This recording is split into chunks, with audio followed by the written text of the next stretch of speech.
Yes, indeed, El Paso and much of the border has become a place of uncertainty, fear, despair. But also, I need to tell you that in the midst of all of that, there is hope, there is dignity, and there is resistance.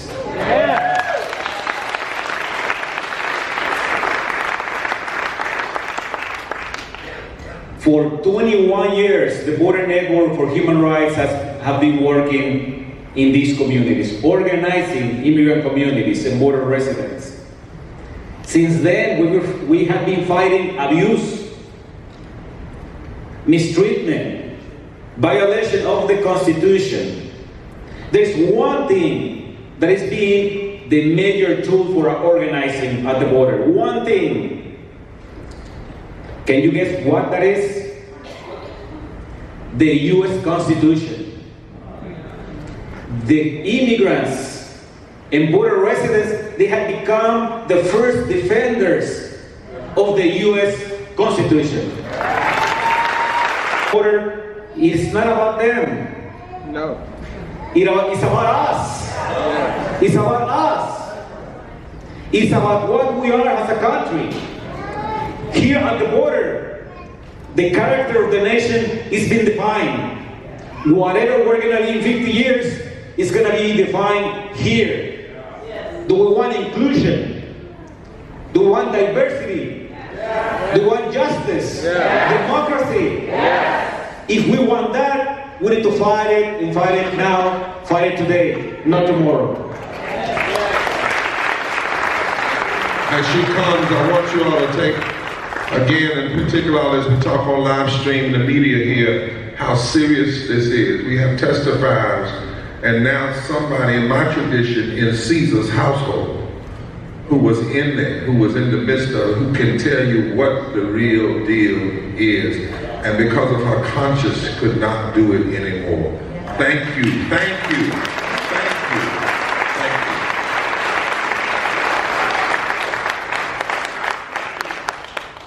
I joined the Border Patrol in 1995 when we first started building our first fence. And we claimed that that wall would stop immigration. And all it did was kill a lot of people. And I saw all the things that I did as an enforcement agent that caused people to make bad decisions, to make decisions that they were forced to make because of the policies that I was enforcing. And I saw all the agents that I knew were committing more crimes, more serious, violent crimes than the people that I was supposedly arresting every day. And I got to a point where I just couldn't do it anymore. I couldn't take it anymore. And I left in 2001. And I've had people say, you know, Jen, that was a while ago, and things have changed. And they're right, it was a while ago, and things have changed. But they've gotten much worse. Much worse. And I can tell you that as a volunteer in the shelters, when I watch asylum seekers get off of a bus that I used to put people on, and they are covered with lice, and they have scabies, and they have not eaten in days, and they've been wearing the same clothes for weeks, and I know that I used to work for that agency that is doing this to asylum seekers, which is not a crime. I can't tell you the amount of shame and disgust I feel. Not only for my own actions, but for what this country is doing to human beings with our tax dollars in our name. We have got to put a stop to this. We have got to say that this is not going to be done anymore. But I want you to know that what you are seeing and what people are testifying to is the truth. That is the truth. And I have seen it with my own eyes. And I will call out these Border Patrol officials who lie to Congress every time they sit up there and say that this is some kind of crisis that is out of their control, that they need more money, more agents. They don't even have half the asylum seekers, people crossing that we used to have when we had 4 times as less people. So now you know that it is a manufactured crisis.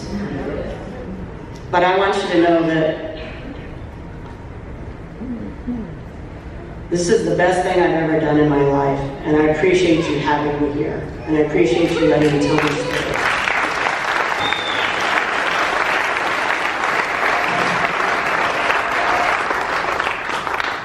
We are doing every tradition here, and there is a tradition in Judaism where the cantor sings the holiness of the scriptures. And so we've asked a cantor, Lord, if she would come and sing in that tradition, and then we're going to hear from some of the religious, I have to say servants of the leaders, who have come here not to take over, but to stand with and to witness and to be a part. Would you come now, my sister?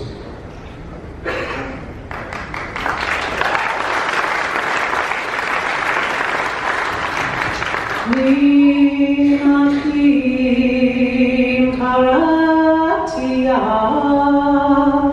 v'machim karatia. Out of the depths I call to you. Oh, hear my voice, hear my voice. Out of the depths I call to you. Oh, hear my voice, hear my voice. V'ma'amakim karatia, Psalm 150. Hear my voice. We heard the voices of the voiceless. But it's not enough to just hear the stories. But now we have a sacred responsibility. Now that we've heard them, they are part of our story. They belong to us now. We have to carry them. Out of the depths I call to you. Out of the depths we call in our pain. Hear our voice, hear their voices. Out of the depths I call to you. Oh, hear my voice, hear my voice. Out of the depths I call to you. Oh, hear my voice, hear my voice. Out of the depths I call to you. Oh, hear my voice, hear my voice. Take a breath. Hear those voices of those sacred stories of pain and resilience and hope. Hear their voice.